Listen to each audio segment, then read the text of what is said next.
cuando llegó la noche 91, ella dijo: y el alma descreída de aquel cristiano se le salió por el trasero y fue a hundirse en el fuego del infierno.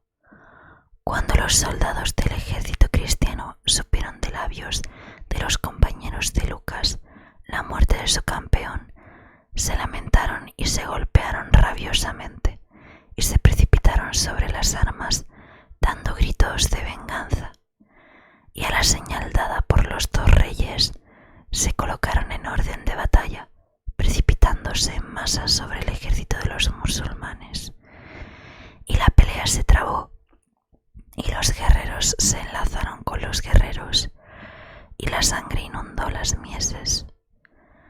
A los gritos sucedieron los gritos, los cuerpos quedaron aplastados bajo los cascos de los caballos.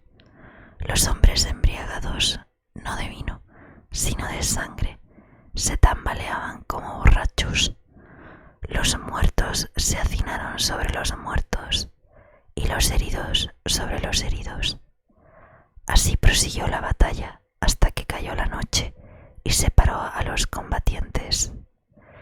Entonces Daul Makan, después de felicitar a su hermano por aquella hazaña que había de ilustrar su nombre durante siglos enteros, dijo al visir Dandan y al gran chambelán: tomad 20.000 guerreros y marchad hacia el mar, al pie de la montaña humeante, y cuando os dé la señal izando nuestro pabellón verde, os levantaréis para dar la batalla decisiva.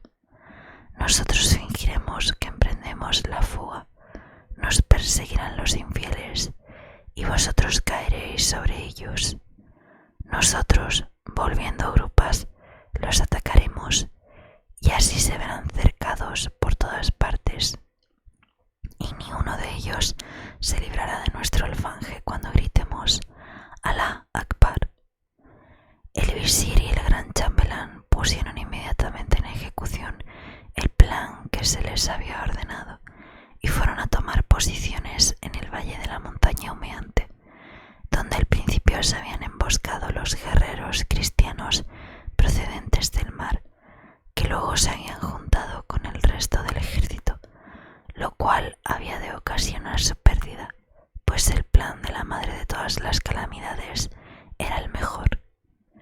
Y por la mañana los guerreros de uno y otro bando estaban de pie y sobre las armas, y por encima de las tiendas de ambos campamentos flotaban los pabellones y brillaban las cruces, y los guerreros empezaron por rezar sus oraciones.